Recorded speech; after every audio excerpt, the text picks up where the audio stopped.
Party కార్యక్రమాలతో సంబంధం లేనట్లు నిర్లక్ష్యంగా వ్యవహరించే నాయకుల విషయంలో తాను కఠినంగా ఉండాల్సి ఉంటుందని టీడీపీ అధినేత సీఎం చంద్రబాబు హెచ్చరించారు. ఎన్ని కార్యక్రమాలు ఉన్నా పక్కన పెట్టి ప్రతి నెల 1వ తేదీన పేదల సేవలో పేరుతో పింఛన్ల పంపిణీ కార్యక్రమంలో స్వయంగా తాను పాల్గొంటున్నానని, కానీ కొందరు ఎంపీలు, ఎమ్మెల్యేలు, మంత్రులకు మాత్రం ఈ కార్యక్రమంలో పాల్గొనే తీరిక కూడా దొరకడం లేదని అసంతృప్తి వ్యక్తం చేశారు. ప్రభుత్వం ఏడాదికి 34,000 కోట్లతో పింఛన్ల పంపిణీ కార్యక్రమాన్ని ప్రతిష్టాత్మకంగా నిర్వహిస్తోందన్నారు. శనివారం టీడీపీ కేంద్ర కార్యాలయానికి చంద్రబాబు వచ్చారు. ప్రజల నుంచి విజ్ఞప్తులు స్వీకరించిన అనంతరం పార్టీ బ్యాక్ ఆఫీస్ సిబ్బంది, ప్రోగ్రాం కమిటీ సభ్యులతో భేటీ అయ్యారు. ఈ సమావేశంలో పార్టీ కార్యక్రమాల అమలు, ప్రజాప్రతినిధుల పాత్ర, పార్టీ నేతల వ్యవహార శైలిపై సుదీర్ఘంగా సమీక్ష నిర్వహించారు. కొందరు ఎమ్మెల్యేలు, ఎంపీలు, మంత్రుల వ్యవహార శైలిపై సీఎం అసంతృప్తి వ్యక్తం చేశారు. ప్రజలు ఎంతో బాధ్యతగా మనల్ని గెలిపించినప్పుడు వారిని పట్టించుకోకుండా హైదరాబాద్, బెంగళూరులో కూర్చొని వ్యాపారాలు చక్కబెట్టుకోవడం ఏమిటన్నారు. కొందరు ఎమ్మెల్యేలు, ఎంపీలు, మంత్రుల పేర్లు ప్రస్తావించి మరి ఎవరేం చేస్తున్నారో అన్ని తనకు తెలుసని, ఇకపై కఠినంగా ఉంటారని స్పష్టం చేశారు. పింఛన్ల పంపిణీ, సీఎంఆర్ఎఫ్ చెక్కుల పంపిణీలో నిర్లక్ష్యంగా వ్యవహరించిన 48 మంది ఎమ్మెల్యేల జాబితాను బ్యాక్ ఆఫీస్ సిబ్బంది సీఎం ముందుంచారు. వారందరి నుంచి వివరణ తీసుకుని తనకు తెలియజేయాలని సీఎం ఆదేశించారు. పార్టీ ప్రతిష్టాత్మకంగా భావించే కార్యక్రమంలో కూడా ఎమ్మెల్యేలు పాల్గొనకపోతే ఎలా అని చంద్రబాబు ప్రశ్నించారు. పార్టీ కార్యకలాపాలు, ప్రజల సమస్యల పరిష్కారం, నాయకుల బాధ్యతలపై సీఎం స్పష్టమైన మార్గదర్శకాలు జారీ చేశారు. ఇక పింఛన్ల పంపిణీతో పాటు సీఎంఆర్ఎఫ్ చెక్కుల పంపిణీ, కార్యకర్తల బీమా చెక్కుల పంపిణీ కార్యక్రమాల్లో ఎమ్మెల్యేలు, ఎంపీలు, మంత్రులు, ఇతర ప్రజాప్రతినిధులు తప్పనిసరిగా పాల్గొనాలని సీఎం ఆదేశించారు. ఈ కార్యక్రమంలో పాల్గొనడంతో పాటు ప్రజలు, కార్యకర్తలతో మాట్లాడి వారి నుంచి ప్రభుత్వ పనితీరు, ఇతర సమస్యలపై ఫీడ్బ్యాక్ తీసుకోవాలని సూచించారు. 5 ఏళ్ల వైసీపీ పాలనలో చీకటి రాజ్యం చూశామని, జగన్ పాలనపై బీసీలు మాట్లాడితే దాడులు చేశారని, పెట్రోల్ పోసి తగలబెట్టారని మంత్రి లోకేష్ అన్నారు. ఆ చీకటి పాలనను అంతమొందించేందుకు బీసీలు తిరుగుబాటు చేసి కూటమిని గెలిపించారని వివరించారు. భక్త కనకదాస 538వ జయంతిని పురస్కరించుకొని అనంతపురం జిల్లా కళ్యాణదుర్గం ప్రధాన కూడలిలో ఏర్పాటు చేసిన 9 అడుగుల విగ్రహ ఆవిష్కరణ కార్యక్రమంలో లోకేష్ పాల్గొన్నారు. ఈ విగ్రహానికి స్థానిక ఎమ్మెల్యే అమిలినేని సురేంద్రబాబు ఏర్పాటు చేయించారు. ఈ సందర్భంగా లోకేష్ మాట్లాడుతూ కనకదాస తన గొప్ప పాటలతో శ్రీకృష్ణుని తన వైపు తిప్పుకున్నారని, అహంకారాన్ని వీడితే మోక్షం లభిస్తుందనే గొప్ప సూక్తిని చాటారని కొనియాడారు. యువగలం పాదయాత్రలో కురబలకిచ్చిన హామీ మేరకు భక్త కనకదాస జయంతిని అధికారికంగా రాష్ట్ర పండుగగా నిర్వహిస్తున్నామని లోకేష్ అన్నారు. పాదయాత్రలు ఇచ్చిన హామీ మేరకు బీరప్ప దేవాలయాలను టీటీడీ సహకారంతో నిర్మిస్తామని, ఆ దేవాలయాల పూజారులకు త్వరలోనే గౌరవ వేతనం అందజేస్తామని తెలిపారు. తెలుగుదేశం పార్టీ అంటేనే బీసీల పార్టీ అని, వారిని అన్ని విధాలుగా బలోపేతం చేసేందుకు కృషి చేస్తున్నామని తెలిపారు. కురబ సోదరులను మరవబోమని, గుండెల్లో పెట్టుకుని చూసుకుంటామన్నారు. కురబలకు రాజకీయ, ఆర్థిక స్వాతంత్రం టీడీపీతోనే వచ్చింది. కురబ కార్పొరేషన్ను ఏర్పాటు చేసి ఆ వర్గాల అభ్యున్నతికి పనిచేశాం. దాదాపు 300 కోట్లు వారి కోసం ఖర్చు చేశాం. గొర్రెల కొనుగోలుకు సబ్సిడీ రుణాలు, బీమా అందించాం. 50% సబ్సిడీతో 4 లక్షల వరకు రుణ సౌకర్యం కల్పించాం. ప్రపంచంలో శేషాచలం అడవులకే పరిమితమైన ఎర్రచందనం వృక్షాలను ఇకపై ఎవరూ తాకొద్దని, ఒక్క చెట్టు నరకటానికి వీల్లేదని ఉప ముఖ్యమంత్రి పవన్ కళ్యాణ్ స్పష్టం చేశారు. తిరుపతి కలెక్టరేట్లో శనివారం సాయంత్రం అధికారులతో సమీక్షా సమావేశం నిర్వహించిన అనంతరం ఆయన మీడియాతో మాట్లాడారు. శేషాచలం అడవుల్లోనే ఎర్రచందనం ఉండడానికి ఒక ఆధ్యాత్మిక కారణం ఉందని, శ్రీ వెంకటేశ్వర స్వామి గాయం నుంచి పుట్టిన చెట్టుగా పవన్ పేర్కొన్నారు. అత్యంత పవిత్రమైన వీటిని కాపాడుకోవాల్సిన బాధ్యత అందరిపై ఉందన్నారు. ఆపరేషన్ కగార్ తరహాలో ఎర్రచందన స్మగ్లర్లు, కింగ్ పిన్లతో పాటు చెట్లను నరికేవారు తాట తీస్తామని పవన్ హెచ్చరించారు. తిరుపతి గోదాములో 2.60 లక్షల ఎర్రచందన దొంగల నిల్వలు ఉన్నాయని, 2 దొంగలు కలిపి ఒక్క చెట్టుగా లెక్కించిన గత 5-6 ఏళ్లలో 1.30 లక్షల వృక్షాలు నరికివేతకు గురయ్యాయని ఆవేదన వ్యక్తం చేశారు. స్మగ్లర్ల నుంచి పట్టుబడిన ఈ కలప మార్కెట్ విలువ 5,000 కోట్ల వరకు ఉంటుందని తెలిపారు. ఇక పట్టుబడని ఎర్రచందనం ఎంత పరిణామంలో సరిహద్దులు దాటిందో అంతుబట్టడం లేదని పవన్ చెప్పారు. గడిచిన 5-6 ఏళ్లలోనే 8,000 కోట్ల నుంచి 10,000 కోట్ల విలువైన ఎర్రచందనం అక్రమ రవాణా జరిగిందని, దీనికి గత ప్రభుత్వ యంత్రాంగం అలసత్వమే కారణమని డిప్యూటీ సీఎం ఆరోపించారు. ఎర్రచందనం నరికినా అక్రమంగా రవాణా చేసిన వారిపై కేసులు పెట్టడంతో సరిపెట్టుకోకుండా వారి ఆస్తులు కూడా స్వాధీనం చేసుకునేలా చట్టం తీసుకొస్తామని హెచ్చరించారు. ఇక ఇతర దేశాల్లో పట్టుబడే ఎర్ర దొంగల్ని మన దేశానికి అప్పగించేలా కేంద్ర విధానం తీసుకొచ్చిందని, అయితే ఇతర రాష్ట్రాల్లో పట్టుబడే ఎర్రచందనం మాత్రం ఏపీకి రావడం లేదని పవన్ అసంతృప్తి వ్యక్తం చేశారు. ఇకపై ఏ రాష్ట్రంలో ఎర్రచందనం పట్టుబడినా దాన్ని ఏపీకి అప్పగించేలా అన్ని రాష్ట్రాలతో ఒప్పందం చేసుకోవాలన్నారు.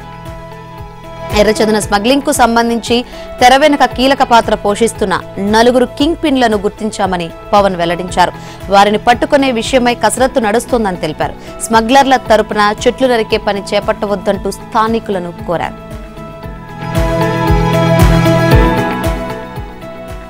టీడీపీ నేతలు తిరువూరు ఎమ్మెల్యే కొలికిపూడి శ్రీనివాస్, విజయవాడ ఎంపీ కేశినేని శివనాథ్ మధ్య తలెత్తిన వివాదంలో తప్పంతా కొలికిపూడిదేనని పార్టీ క్రమశిక్షణ కమిటీ తేల్చింది. ఆయనపై కఠిన చర్యలు తీసుకోవాలని సిఫార్సు చేసింది. ఈ మేరకు శనివారం ఏపీ సీఎం చంద్రబాబుకు పార్టీ ఏపీ అధ్యక్షుడు పల్లా శ్రీనివాసరావు నేతృత్వంలోని కమిటీ సభ్యులు వర్ల రామయ్య, పంచుమర్తి అనురాధ, ఎంఏ షరీఫ్, కొనకళ్ల నారాయణ, బీసీ జనార్దన్ రెడ్డిలు విచారణ నివేదికను అందించారు. కొలికిపూడి శ్రీనివాస్ వ్యవహార శైలి తొలి నుంచి పార్టీ సిద్ధాంతాలకు భిన్నంగా ఉందని, తప్పటడుగు వేసిన ప్రతిసారి క్రమశిక్షణ కమిటీ పిలిచి వివరణ తీసుకుంటూనే ఉన్నా ఆయన తన శైలిని మార్చుకోలేదని కమిటీ తన నివేదికలో పేర్కొంది. ఎమ్మెల్యేగా ఎన్నికైన నాటి నుంచి 16 నెలల కాలంలో 3 సార్లు కొలికిపూడి క్రమశిక్షణ కమిటీ ముందు హాజరయ్యారని, ప్రతిసారి తప్పైందని ఒప్పుకోవడం, మరోసారి పునరావృతం కాకుండా చూసుకుంటానని చెప్పడం ఆయనకు రివాజ్గా మారిందని పేర్కొంది. తాజా వివాదంలోనూ తిరువూరు నియోజకవర్గంలో పార్టీకి నష్టం కలిగించేలా కొలికిపూడి వ్యవహరించారని, ఏకంగా పార్టీ ఎంపీపైనే డబ్బులు తీసుకుని టికెట్ ఇచ్చారని బహిరంగ ఆరోపణలు చేయడం కరెక్ట్ కాదని కమిటీ సభ్యులు అభిప్రాయపడ్డారు. తాను చేసిన ఆరోపణలకు రుజువులు ఉన్నాయంటూ క్రమశిక్షణ కమిటీ ఎదుట చెప్పిన కొలికిపూడి ఒక్క ఆధారాన్ని కూడా చూపించలేదని తెలిపారు. కొలికిపూడి తీరు బాధ్యతారాహిత్యంగా ఉందని, ఆయనపై కఠిన చర్యలు తీసుకోవాలని కమిటీ తన నివేదికలో స్పష్టం చేసింది. తిరుమల శ్రీవారి లడ్డూ తయారీకి నకిలీ నెయ్యి సరఫరా చేసిన వ్యవహారంలో అప్పటి టీటీడీ చైర్మన్ వైవి సుబ్బారెడ్డి పాత్ర అనుమానాస్పదంగా ఉందని సిట్ హైకోర్టుకు నివేదించింది. Premier agri foods private limited, Vaishnavi dairy specialities limited, Bholebaba డైరీలు సరఫరా చేసిన నెయ్యిలో కల్తీ జరిగినట్లు తేలినప్పటికీ సుబ్బారెడ్డి అప్పట్లో ఆ కంపెనీలపై ఎలాంటి చర్యలు తీసుకోకపోగా ఆ తర్వాత కూడా ఆ సంస్థలను ఆయన అనుమతించారని వివరించింది. లావాదేవీలపై అనుమానం వస్తే బ్యాంకు ఖాతాలను పరిశీలించే అధికారం దర్యాప్తు అధికారికి ఐఓ ఉంటుందని తెలిపింది. దర్యాప్తులకు తుదిదశకు తెచ్చేందుకే సుబ్బారెడ్డి, ఆయన సతీమణి స్వర్ణలతారెడ్డి బ్యాంకు ఖాతాల వివరాలు కోరుతున్నామని పేర్కొంది. ఈ నేపథ్యంలో వారిద్దరూ దాఖలు చేసిన పిటిషన్లను కొట్టివేయాలని కోరింది. వైవి సుబ్బారెడ్డి 2019-2023 మధ్య టీటీడీ చైర్మన్ గా పనిచేశారు. ఆ సమయంలో వచ్చిన ఓ అనామక ఫిర్యాదును 2022 మే 16న టీటీడీ ప్రొక్యూర్మెంట్ జీఎం సుబ్రహ్మణ్యానికి సుబ్బారెడ్డి అప్పగించి Bholebaba organic dairy private limited పై విచారణ జరిపించాలని కోరారు. తిరుమలలోని కార్యాలయంలో 2022 మే 20న సుబ్రహ్మణ్యం తనను కలిసినప్పుడు ఆ సంస్థలో సేకరించిన నెయ్యి నమూనాలను పరీక్షల కోసం మైసూరులోని CFTRI ల్యాబ్ కు పంపించాలని ఆయన ఆదేశించారు. అదే ఏడాది ఆగస్టులో నెయ్యి పరీక్ష ఫలితాలు వచ్చాయి. Premier agri foods private limited, Vaishnavi dairy specialities limited, Bolebaba dairy సరఫరా చేసినట్లు, నెయ్యి కల్తీ జరిగినట్లు తేలింది. బీటా సిటోస్టెరాల్ పరీక్షల నివేదిక ప్రకారం నెయ్యిని వెజిటేబుల్ ఆయిల్ తో కల్తీ చేసినట్లు తేలింది. ఈ నివేదికను ప్రొక్యూర్మెంట్ జీఎం సుబ్రహ్మణ్యం చైర్మన్ దృష్టికి తీసుకువెళ్లగా ఆయన ఆయా కంపెనీలపై ఎలాంటి చర్యలు తీసుకోలేదు. పైగా 2024 వరకు నెయ్యి సరఫరా చేసేందుకు premier agri foods private limited, Vaishnavi dairy specialities limited సంస్థలను ఆయన అనుమతించారు. బోలేబాబా డైరీ నుంచి సైతం 2022 అక్టోబర్ వరకు నెయ్యి సరఫరాకు అనుమతించారు. A3 బోలేబాబా డైరెక్టర్ పోమిల్ జైన్, కైలాస్ చంద్ మంగళ, పిపి శ్రీనివాసన్ 2022 మే 25న హైదరాబాద్లోని వైవి సుబ్బారెడ్డి క్యాంప్ కార్యాలయంలో కలిశారు. పిఏ చిన్నప్పను కేజీ నెయ్యి సరఫరాకు 25,000 డిమాండ్ చేస్తున్నారని పోమిల్ జైన్ చైర్మన్ సుబ్బారెడ్డికి ఫిర్యాదు చేశారు. ఏడాది పాటు ప్లాంట్లో ఎలాంటి తనిఖీలు నిర్వహించవద్దని కోరారు. Premier agri foods private limited తరపున హవాలా ఏజెంట్ అమన్ గుప్తా నుంచి ఢిల్లీలోని పాటిల్ నగర్లోని మెట్రో స్టేషన్ వద్ద సుబ్బారెడ్డి పిఏ చిన్నప్పను వివిధ సందర్భాల్లో 20 లక్షలు, అలాగే ఆ సంస్థ మేనేజర్ విజయ్ గుప్తా నుంచి 30 లక్షలు తీసుకున్నట్లు దర్యాప్తులో తేలింది. సుబ్బారెడ్డి పాత్ర అనుమానాస్పదంగా ఉన్న నేపథ్యంలో సంబంధిత సంస్థలు వ్యక్తుల నుంచి సమాచారాన్ని సేకరిస్తుందని కౌంటర్లో పేర్కొంది. తెలంగాణ ప్రజల ఆశలు ఆకాంక్షలే కాంగ్రెస్ ప్రభుత్వ ఎజెండా అని రాష్ట్ర ఐటీ పరిశ్రమల శాఖ మంత్రి దుద్దిళ్ల శ్రీధర్ బాబు అన్నారు. జూబ్లీహిల్స్ ఉప ఎన్నికల్లో లబ్ధి పొందేందుకు బీఆర్ఎస్ బీజేపీ తప్పుడు ప్రచారం చేస్తున్నాయని మండిపడ్డారు. కాంగ్రెస్ అభ్యర్థి నవీన్ యాదవ్ కు మద్దతుగా శనివారం శ్రీనగర్ కాలనీ ఎల్లారెడ్డిగూడలో మంత్రి అడ్లూరి లక్ష్మణ్ తో కలిసి ఆయన విస్తృతంగా ప్రచారం నిర్వహించారు. 2 ఏళ్లలో కాంగ్రెస్ ప్రభుత్వం చేపట్టిన అభివృద్ధి సంక్షేమ పథకాలను ప్రజలకు వివరించారు. బీఆర్ఎస్ పాలనలో జరిగిన తప్పులను సరిదిద్దేందుకు తమ ప్రభుత్వం చర్యలు చేపట్టిందని తెలిపారు. బీఆర్ఎస్ పాలనలో జూబ్లీహిల్స్ నియోజకవర్గ నిర్లక్ష్యానికి గురైందని, బస్తీలు కాలనీలో పూర్తి స్థాయిలో మౌలిక సదుపాయాలు లేవన్నారు. ఇప్పుడు బీఆర్ఎస్ నాయకులు ఏ ముఖం పెట్టుకుని ఓట్లు అడుగుతున్నారో నిలదీయాలని పిలుపునిచ్చారు. ఓటర్లు విజ్ఞతతో ఆలోచించి కాంగ్రెస్ అభ్యర్థి నవీన్ యాదవ్ కు ఓటు వేయాలని కోరారు. ఎర్రగడ్డ డివిజన్లోని కళ్యాణ్ నగర్ వెంచర్ 3లోను మంత్రులు శ్రీధర్బాబు, అడ్లూరి లక్ష్మణ్ ఇంటింటికి తిరిగి ఎన్నికల ప్రచారం నిర్వహించారు. ఈ సందర్భంగా Kalyan Nagar venture 3 festival park లో మంత్రులు అల్పాహారం తీసుకున్నారు. ప్రచారంలో రాష్ట్ర గ్రంథాలయ చైర్మన్ రియాజ్ తదితరులు పాల్గొన్నారు. అవినీతి అరాచకాలను తట్టుకోలేకనే అసెంబ్లీ పార్లమెంట్ ఎన్నికల్లో బీఆర్ఎస్ కు ప్రజలు బుద్ధి చెప్పారని మంత్రి తుమ్మల నాగేశ్వరరావు అన్నారు. జూబ్లీహిల్స్ ఉప ఎన్నికల్లో బీఆర్ఎస్ గెలిస్తే మళ్లీ అరాచకం పెచ్చరిల్లే ప్రమాదం ఉందని హెచ్చరించారు. ప్రశాంతమైన హైదరాబాద్ కోసం బీజేపీ బీఆర్ఎస్ ను తరిమి కొట్టాలని ఓటర్లకు పిలుపునిచ్చారు. జూబ్లీహిల్స్ పరిధిలోని వెంగళరావు నగర్ డివిజన్లో శనివారం కాంగ్రెస్ అభ్యర్థి నవీన్ యాదవ్ కు మద్దతుగా తుమ్మల ఇంటింటి ప్రచారం నిర్వహించారు. ఈ సందర్భంగా ఆయన మాట్లాడుతూ ఉప ఎన్నికల్లో చరిత్రాత్మక తీర్పు ఇవ్వాలని ఓటర్లను కోరారు. హైదరాబాద్ సుస్థిర అభివృద్ధి కోసం కృషి చేస్తున్నామని సీఎం రేవంత్ రెడ్డికి మద్దతు తెలపాలని విజ్ఞప్తి చేశారు. ఓటమి భయంతోనే సామాజిక మాధ్యమాల్లో బీఆర్ఎస్ తప్పుడు ప్రచారం చేస్తుందని ఆగ్రహం వ్యక్తం చేశారు. బీఆర్ఎస్ అభ్యర్థికి ఓటేయాలంటూ కమ్మ సంఘాలకు తాను చెప్పినట్లుగా ఫేక్ ప్రచారం చేయడాన్ని తీవ్రంగా ఖండించారు. కమ్మ సామాజిక వర్గానికి ఎవరేంటో తెలుసని, గత ప్రభుత్వ హయాంలో వేధించిన ఘటనలు మర్చిపోలేదన్నారు. బీఆర్ఎస్ కపట నాటకాలు ఎలా తిప్పికొట్టాలో టీడీపీ శ్రేణులకు బాగా తెలుసునని, ఉప ఎన్నికల్లో ఆత్మగౌరవంతో ఓటు వేయాలని కోరారు. అపార్ట్మెంట్ వాసులు, విద్యావంతులు పోలింగ్ కేంద్రాలకు రావాలని, ప్రజా ప్రభుత్వానికి మద్దతుగా తీర్పు ఇవ్వాలని విజ్ఞప్తి చేశారు. బీఆర్ఎస్ బీజేపీ ఎన్ని కుయుక్తులు చేసినా జూబ్లీహిల్స్ గడ్డపై కాంగ్రెస్ జెండా ఎగురవేయడం ఖాయమని ధీమా వ్యక్తం చేశారు. జూబ్లీహిల్స్ ఎన్నికల ఫలితాలతో తెలంగాణలో కొత్త తుఫాను రాబోతుందని బీఆర్ఎస్ కార్యనిర్వాహక అధ్యక్షుడు కేటీఆర్ అన్నారు. ఈ ఎన్నికల్లో కాంగ్రెస్ కు గట్టిగా బుద్ధి చెప్పాలి. మీరు వేసే ఓట్లతో కాంగ్రెస్ నేతల దిమ్మ తిరగాలని జూబ్లీహిల్స్ ఓటర్లకు పిలుపునిచ్చారు. 4 లక్షల మంది జూబ్లీహిల్స్ ప్రజల తీర్పుతో 4 కోట్ల మంది రాష్ట్ర ప్రజలకు మేలు జరగబోతుందని వ్యాఖ్యానించారు. మరో 500 రోజుల్లో బీఆర్ఎస్ తిరిగి అధికారంలోకి వస్తుందని, ఇప్పుడు ఎవరెవరు ఎగురుతున్నారో వారందరి తోకలు కత్తిరిస్తామని హెచ్చరించారు. ఎన్నికల ప్రచారంలో భాగంగా శనివారం రాత్రి ఎర్రగడ్డలో నిర్వహించిన రోడ్ షోలో కేటీఆర్ మాట్లాడారు. వచ్చేదారులు యూసఫ్గూడ జంక్షన్ లో కారు ఆగితే పక్కన నిలబడిన ఆటో డ్రైవర్ మహమూద్ తో మాట్లాడారని, ఎట్లుంది కాంగ్రెస్ పాలన అంటే 2 ఏళ్ల నుంచి మొత్తం నాశనమైందని చెప్పాడన్నారు.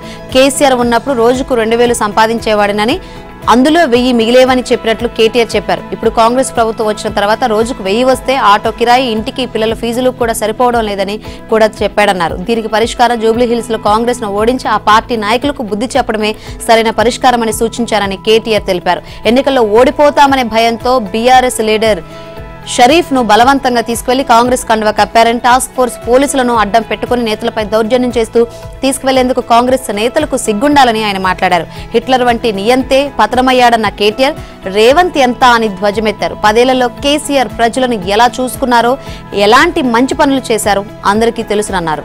ఇక కేసీఆర్ హయాంలో లక్షల సంఖ్యలో ఐటీ ఉద్యోగాలు పెరిగాయని, ప్రముఖ ఐటీ సంస్థలు హైదరాబాద్ కు వచ్చాయని చెప్పారు. హోటల్స్, చిరు వ్యాపారాలు బాగా నడిచాయని, రియల్ ఎస్టేట్ అభివృద్ధి చెందిందని తెలిపారు. కాంగ్రెస్ ప్రభుత్వం వచ్చిన తర్వాత అన్ని నాశనమయ్యాయని కేటీఆర్ వ్యాఖ్యానించారు. కిషన్ రెడ్డి, రేవంత్ రెడ్డిది ఫెవికల్ బంధమని బీజేపీతో అంటగాకుతున్న సీఎం ఢిల్లీలో చీకటి ఒప్పందాలు చేసుకుంటున్నారని బీఆర్ఎస్ నేత హరీష్ రావు ధ్వజమెత్తారు. దొంగే దొంగ అన్నట్లుగా సీఎం తీరు ఉందని విమర్శించారు. బీహార్ ఎన్నికలకు డబ్బులు పంపుతున్నారన్న ఆరోపణలతో ఢిల్లీలోని బట్టి విక్రమార్క ఇంట్లో ఐటీ దాడులు జరిగాయని, గతంలో పొంగులేటి శ్రీనివాసరెడ్డి ఇంట్లో ఈడీ దాడులు జరిగాయని, ఆ వివరాలు ఎందుకు బయటకు రావడం లేదని ప్రశ్నించారు. కాంగ్రెస్ పాలనలో ఎస్సీ, ఎస్టీ, బీసీ, మైనార్టీ సంక్షేమం ఉత్తి మాటేనని విమర్శించారు. కాంగ్రెస్ చేతలన్నీ బడాబాబులకు వంత పాడేలా ఉన్నాయని మండిపడ్డారు. 2 ఏళ్లుగా ఫీజు రియంబర్స్మెంట్ కోసం ₹2 ఇవ్వని కాంగ్రెస్ సర్కార్ బడా కాంట్రాక్టర్లకు మాత్రం భారీగా బిల్లులు చెల్లించింది. సీఎం కు పిల్లల చదువులు ముఖ్యమా, కాంట్రాక్టర్లు ఇచ్చే కమిషన్లు ముఖ్యమా అని నిలదీశారు. ఉద్యోగులకు 5 డిఏలను పెండింగ్ లో పెట్టిన ఒకే ఒక్క రాష్ట్రం తెలంగాణ అని విమర్శించారు. పీజీఆర్ గురించి మాట్లాడే అర్హత కాంగ్రెస్ కు లేదన్నారు. అంబేద్కర్ పేరుందని సచివాలయానికి రావడం లేదని కిషన్ రెడ్డి ఆరోపించారు. సీఎం రేవంత్ రెడ్డి, మాజీ సీఎం కేసీఆర్ లే బ్యాడ్ బ్రదర్స్ అని కేంద్ర మంత్రి కిషన్ రెడ్డి అన్నారు. ఈ ఇద్దరు తెలంగాణ పాలిట శాపంగా మారారని, వీరికి మూడో బ్యాడ్ బ్రదర్ గా అసదుద్దీన్ ఓవైసీ తోడయ్యారని ఆరోపించారు. కేటీఆర్, కిషన్ రెడ్డి బ్యాడ్ బ్రదర్స్ అంటూ సీఎం రేవంత్ రెడ్డి చేసిన వ్యాఖ్యలపై ఆయన తీవ్రంగా మండిపడ్డారు. కేసీఆర్, అసదుద్దీన్, సోనియా కుటుంబమే తెలంగాణ పాలిట బ్యాడ్ బ్రదర్స్ అని అన్నారు. శనివారం బీజేపీ రాష్ట్ర కార్యాలయంలో పార్టీ సుభాష్ తో కలిసి కిషన్ రెడ్డి మీడియా సమావేశంలో మాట్లాడారు. తెరచాటు రాజకీయాలు చేయడంలో కేసీఆర్, రేవంత్ దిట్ట అని, వారిద్దరు తెలంగాణను ఆర్థిక సంక్షోభంలోకి నెట్టారని ఆరోపించారు. ఎంఐఎంను పెంచి పోషించి వారి కనుసైగల్లో వారి ఆలోచనలను అమలు చేస్తున్నారని విమర్శించారు. తమ వైఫల్యాలను, అసమర్థతను కప్పిపుచ్చుకునేందుకు కేంద్రంపై బీజేపీపై నెపం మోపుతున్నారని మండిపడ్డారు. అవినీతి కేసుల నుంచి కేసీఆర్ ను కాపాడుతున్నది మీ అధినాయకత్వం కాదా? మీ నాయకత్వం బీఆర్ఎస్ ఢిల్లీలో ఒప్పందం చేసుకున్న విషయం వాస్తవం కాదా? చీము నెత్తురు ఉంటే, దమ్ము ధైర్యం ఉంటే బీజేపీ, బీఆర్ఎస్ ఏ విషయంలో ఒకటయ్యాయో ముఖ్యమంత్రి నిరూపించాలని కిషన్ రెడ్డి సవాల్ చేశారు. ఫోన్ ట్యాపింగ్ కేసు, విద్యుత్ కొనుగోళ్ల కేసు ఏమైందని, ఒక్క బీఆర్ఎస్ నేతపైనైనా చర్యలు తీసుకున్నారా అని ప్రశ్నించారు. గడిచిన 10 ఏళ్లలో మోదీ ప్రభుత్వం తెలంగాణకు ఇచ్చిన నిధులను మరోసారి గణాంకాలతో సహా వివరించేందుకు తాను సిద్ధంగా ఉన్నానని, వినయధైర్యం రేవంత్ కు, కేటీఆర్ కు ఉందా అని సవాల్ విసిరారు. బీఆర్ఎస్, బీజేపీ ఒకటేనని రేవంత్ ఆరోపించడం దిగజారుడు రాజకీయమని, కాంగ్రెస్ ఓడిపోతుందనే భయంతో ముఖ్యమంత్రి సోయి తప్పి మాట్లాడుతున్నారని విమర్శించారు. అసెంబ్లీ ఎన్నికల్లో కాంగ్రెస్, బీఆర్ఎస్ ఫేక్ వీడియోలతో ప్రచారం చేశాయని, జూబ్లీహిల్స్ లోనూ అలాగే చేస్తున్నాయని ఆరోపించారు. రేవంత్ ప్రభుత్వం ఫేక్, ఫ్రాడ్, ఫాల్స్, ఫెయిల్యూర్ ప్రభుత్వం. గతంలో కేసీఆర్ ఫ్యామిలీ ప్రైవేట్ లిమిటెడ్ ప్రభుత్వం ఉంటే ఇప్పుడు సోనియా ఫ్యామిలీ ప్రైవేట్ లిమిటెడ్ ప్రభుత్వం ఉందని కిషన్ రెడ్డి ధ్వజమెత్తారు.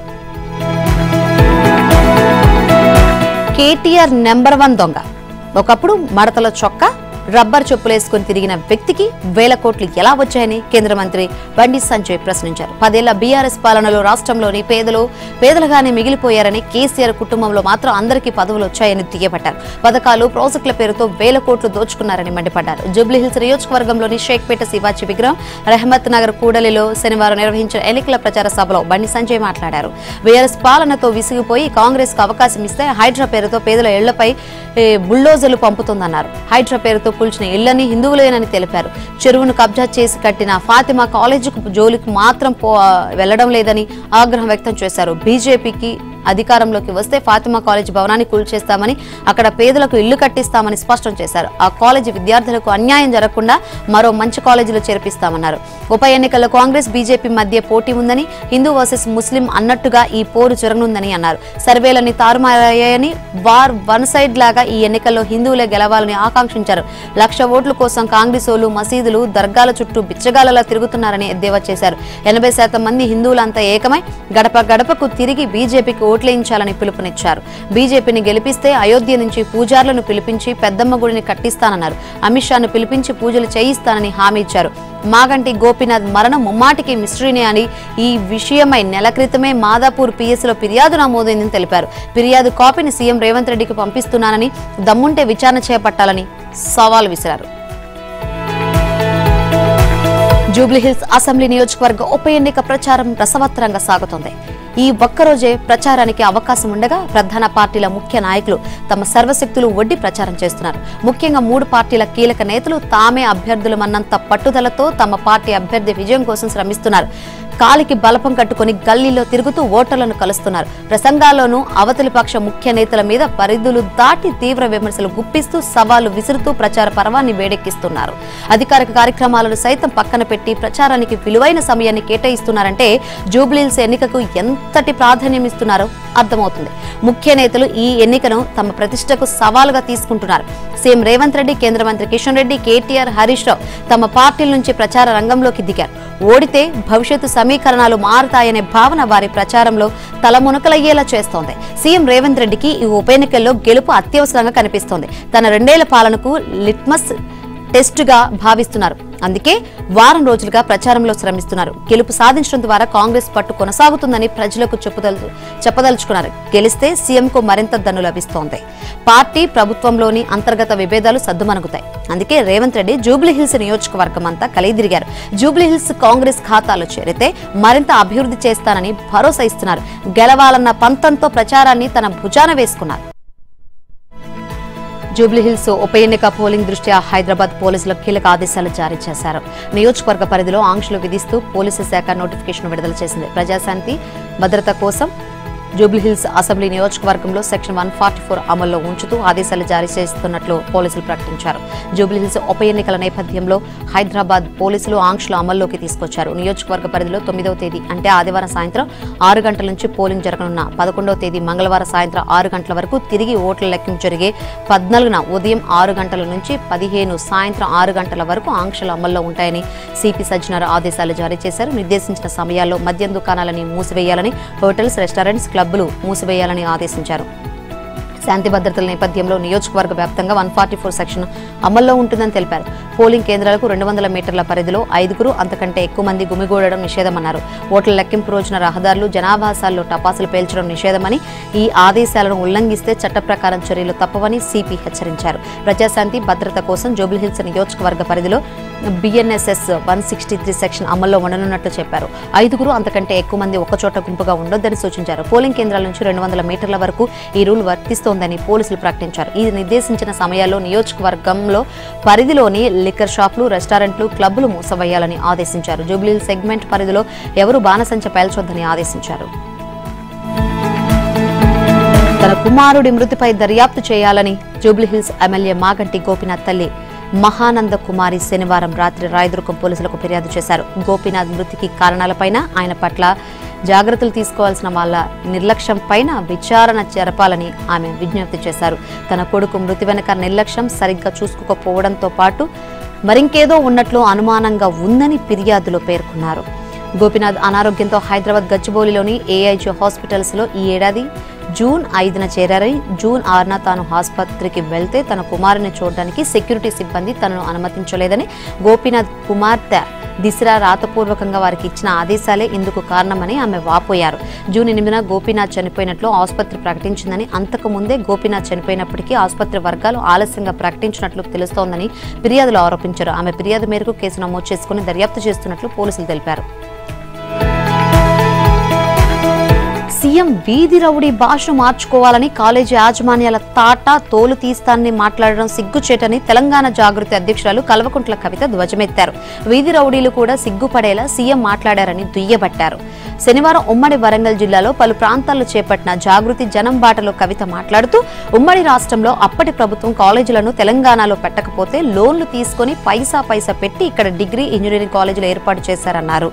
తెలంగాణ విద్యార్థులకు విద్యను అందించినందుకు వారి తాట తీస్తారా అని ప్రశ్నించారు. రాష్ట్రంలో 1800 కాలేజీలుంటే 2 కాలేజీల పేర్లే సీఎం చెప్పారని, ఆ 2 కాలేజీలు నిబంధనలకు విరుద్ధంగా ఉంటే అనుమతులు ఇవ్వొద్దన్నారు. కానీ మిగతా కాలేజీలు ఏం తప్పు చేశాయని ప్రశ్నించారు. ఇచ్చిన మాట తప్పి వారిని ఎలా బెదిరిస్తారంటూ సీఎంను ప్రశ్నించారు. తన మాటే జీవోతో సమానమన్న రేవంత్ వరంగల్ వరద బాధితులను పరామర్శించేందుకు వచ్చి 15 రోజులైనా ఇప్పటికీ నయా పైసా నిధులు ఇవ్వలేదన్నారు. అయ్యప్ప నామస్మరణతో ప్రకాశ్రావుపాలెం గ్రామం మారుమోగింది. తూర్పుగోదావరి జిల్లా నల్లజర్ల మండలం ప్రకాశ్రావుపాలెం గ్రామంలో AMC చైర్మన్ యుద్దనపూడి బ్రహ్మరాజు ఆధ్వర్యంలో ఘనంగా అయ్యప్ప స్వామి పడిపూజ మహోత్సవాన్ని నిర్వహించారు. కార్యక్రమానికి ముఖ్య అతిథిగా గోపాలపురం ఎమ్మెల్యే మద్దిపాటి వెంకటరాజు పాల్గొన్నారు. వేల సంఖ్యలో స్వాములు, భక్తులు ఈ కార్యక్రమంలో భాగస్వాములయ్యారు. ఈ సందర్భంగా ఎమ్మెల్యే మద్దిపాటి వెంకటరాజు మాట్లాడుతూ, ఇంతటి బృహత్తర కార్యక్రమంలో భాగస్వామ్యం చేసిన AMC చైర్మన్ బ్రహ్మరాజుకు ఆయన ధన్యవాదాలు తెలిపారు. నియోజకవర్గంలో అన్ని దైవ కార్యక్రమాలను ముందుండి నడిపిస్తున్నానని, రాష్ట్రంలోనే ఉత్తమ నియోజకవర్గంగా గోపాలపురం మొదటి స్థానంలో నిలబెట్టడమే లక్ష్యంగా ముందుకు వెళ్తున్నామని సహకరిస్తున్న నాయకులు, కార్యకర్తలకు ఆయన ధన్యవాదాలు తెలిపారు.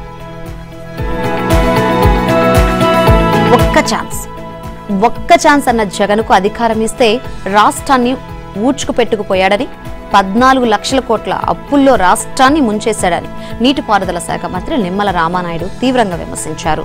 పశ్చిమ గోదావరి జిల్లా ఎలమంచిలి మండలం అడవిపాలెం గ్రామంలో జరిగిన బహిరంగ సభలో ఆయన మాట్లాడుతూ, జగన్ చేసిన 14 లక్షల కోట్ల అప్పును ప్రజలకు పంచితే ఒక్కొక్కరికి 2,40,000 అప్పు వస్తుందని అన్నారు. అయినా అప్పుల భారం నేడు ప్రజలపై పడకుండా అభివృద్ధి, సంక్షేమ పథకాలను ముందుకు కొనసాగిస్తున్నామని చెప్పారు. 5 ఏళ్ల పాలనలో వాళ్ళు మొద్దు నిద్రపోతే మేము ఒళ్ళు దగ్గర పెట్టుకుని ప్రజల కోసం కష్టించి పనిచేస్తున్నామని అన్నారు. ఈ సందర్భంగా ఎలమంచిలి మండలం అడవిపాలెం నుంచి సిరగాలపల్లి వరకు నిర్మించనున్న RNB రహదారి పనులకు ఆయన శంకుస్థాపన చేశారు. ఈ కార్యక్రమంలో మాజీ ఎమ్మెల్సీ అంగర్ రామ్మోహన్, కూటమి నాయకులు పెద్ద సంఖ్యలో పాల్గొన్నారు. శ్రీ పొట్టి శ్రీరాములు నెల్లూరు జిల్లా బోగోలు మండలం కొండబిట్రగుంటలో మంత్రి ఆనం రామనారాయణ రెడ్డి, ఎమ్మెల్యే కావ్య కృష్ణారెడ్డి పర్యటించారు. శ్రీ ప్రసన్న వెంకటేశ్వర స్వామి ఆలయ ప్రాంగణంలో 5.38 కోట్లతో అభివృద్ధి పనులకు శంకుస్థాపనలు చేశారు. స్వామివారిని దర్శించి ప్రత్యేక పూజలు నిర్వహించారు. మంత్రి ఆనం రామనారాయణ రెడ్డి మాట్లాడుతూ ఏపీలో కొండబిట్రగుంట దేవస్థానాన్ని 2వ తిరుమల క్షేత్రంగా అభివృద్ధి చేస్తామని హామీ ఇచ్చారు. దాతల సహకారంతో ఇప్పటికీ 20 కోట్లతో అభివృద్ధి కొనసాగుతున్నాయని వివరించారు. కావలి నియోజకవర్గంలో దేవస్థానాల అభివృద్ధికి కృషి చేస్తామని తెలిపారు. ఎమ్మెల్యే కావ్య కృష్ణారెడ్డి ద్వారా అభివృద్ధి వేగంగా జరుగుతుందని చెప్పారు. ఏపీలో ధూపదీప నైవేద్యాల కోసం 73 దేవస్థానాలకు నెలకు 10,000 చొప్పున సహాయం అందిస్తున్నామని తెలిపారు. దాతలు దేవస్థానాలు నిర్మించేటప్పుడు దేవాదాయ శాఖ అనుమతి తప్పనిసరి అని చెప్పారు. దేవాదాయ శాఖ చట్టంలో త్వరలోనే మార్పులు వస్తాయని చెప్పారు. ఎమ్మెల్యే కృష్ణారెడ్డి మాట్లాడుతూ కొండబిట్రగుంట అభివృద్ధికి ఆనం కోట్ల రూపాయల నిధులు కేటాయించారని తెలిపారు. ధ్యాన మందిరానికి 23 లక్షలు, రథశాలకు ప్రత్యేక నిధులు మంజూరు చేశారని తెలిపారు. గుంటూరు జిల్లా ప్రతిపాడు నియోజకవర్గ పరిధిలోని గుంటూరు రూరల్ మండలం వెంగళాయపాలెం చెరువు వద్ద ఉపాధి హామీ పథకం కింద చేపట్టిన అమృత్ సరోవర్ ప్రాజెక్టు పనుల పురోగతిని కేంద్ర సహాయ మంత్రి పెమ్మసాని చంద్రశేఖర్, ప్రతిపాడు ఎమ్మెల్యే బూర్ల రామాంజనేయులు పరిశీలించారు. 11న జరిగే కేంద్ర మంత్రి శివరాజ్ సింగ్ చౌహాన్ పర్యటన బహిరంగ సభ ఏర్పాట్లను పరిశీలించారు. వాటర్ షెడ్ పథకంలో భాగంగా వెంగళాయపాలెం చెరువును పైలట్ ప్రాజెక్టు కింద అభివృద్ధి చేస్తున్నట్లు వారు పేర్కొన్నారు. 1,20,00,000 రూపాయలతో చేపట్టిన ఈ ప్రాజెక్టు ప్రజలకు ఉపయోగపడేలా తీర్చిదిద్దామన్నారు. ఖమ్మం జిల్లా వేంసూరు మండలం భీమవరం గ్రామానికి చెందిన బిల్ల అనిల్ కుమార్ ఒక్క రోజులో బిలీనియర్ అయ్యాడు. లాటరీ టికెట్తో ఒక్కసారిగా 240 కోట్ల రూపాయలు భరించే రాత్రికి రాత్రే బిలీనియర్ అయ్యాడు. తనకు జన్మనిచ్చిన తల్లి పుట్టినరోజు తేదీనే అతనిని బిలీనియర్గా చేసింది. భీమవరం గ్రామంలో రైతు కుటుంబానికి చెందిన మాధవరావు, భూలక్ష్మి దంపతుల కుమారుడు అనిల్ కుమార్ స్థానిక పాఠశాలలో విద్యను అభ్యసించి సత్యంపేటలో పాలిటెక్నిక్, హైదరాబాద్లో బీటెక్ పూర్తి చేసుకుని యూఏఈలో సాఫ్ట్వేర్ ఉద్యోగిగా పనిచేస్తూ లాటరీని కొనుగోలు చేశారు. అయితే తనకు జన్మనిచ్చిన తల్లి పుట్టినరోజు 11వ తేదీ కావడంతో లాటరీ చివరి నెంబర్ 11 ఉండేటట్లుగా లాటరీని కొన్నాడు. అదృష్టం వరించి ఆ లాటరీ నెంబర్కు 240 కోట్ల రూపాయలను గెలుపొంది రాత్రికి రాత్రే అనిల్ కుమార్ బిలీనియర్ అయ్యాడు. ఆ సంతోషకరమైన విషయాన్ని ముందుగా తల్లిదండ్రులకు తెలపడంతో కుటుంబ సభ్యులు పట్టలేని ఆనందాన్ని వ్యక్తం చేశారు. పలుమార్లు లాటరీ టికెట్లు కొనుగోలు చేసిన నిరాశ చెందకుండా ప్రయత్నం చేస్తూ చివరకు 240 కోట్ల రూపాయల లాటరీని గెలవడంతో తన స్వగ్రామానికి ఏదో ఒకటి చేయాలనే ఆలోచనతో ఉన్నాడు అనిల్ కుమార్. సత్యసాయి జిల్లా మడకశిర మున్సిపాలిటీలో స్వచ్ఛాంధ్ర కార్పొరేషన్ చైర్మన్ కొమ్మారెడ్డి పట్టాభిరావు శనివారం పర్యటించారు. పట్టణంలోని డంపింగ్ యార్డును పరిశీలించి శుభ్రత పనులను సమీక్షించారు. అనంతరం 13, 14 వార్డులో స్థానిక ఎమ్మెల్యే ఎంఎస్ రాజుతో కలిసి పర్యటించారు.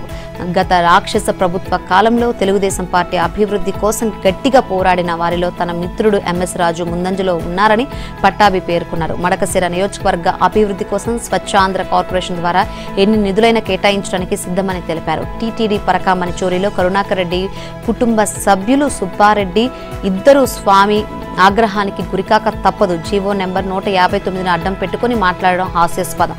ఈ జీవోను 2023లో తీసుకురావడానికి అసలు ఉద్దేశం పరకామణి దోషులను కాపాడడమే అని మండిపడ్డారు. కోరుకొండ మండల కాపవరంలో భారతీయ బౌద్ధ వారసత్వ సాంస్కృతిక ఉత్సవం అత్యంత వైభవంగా నిర్వహించారు. ఈ ఉత్సవాలకు ముఖ్య అతిథిగా బాబాసాహెబ్ డాక్టర్ బిఆర్ అంబేద్కర్ మునిమనవుడు రాజరత్న అశోక్ అంబేద్కర్, రాజానగరం నియోజకవర్గం ఎమ్మెల్యే బత్తుల బలరామకృష్ణ, బౌద్ధ గురువులు పాల్గొన్నారు. రాజారత్న అంబేద్కర్ ముందుగా ఆర్టీసీ కాంప్లెక్స్ ప్రాంగణంలో ఉన్న బిఆర్ అంబేద్కర్ విగ్రహానికి పూలమాలలు వేసి నివాళులు అర్పించారు.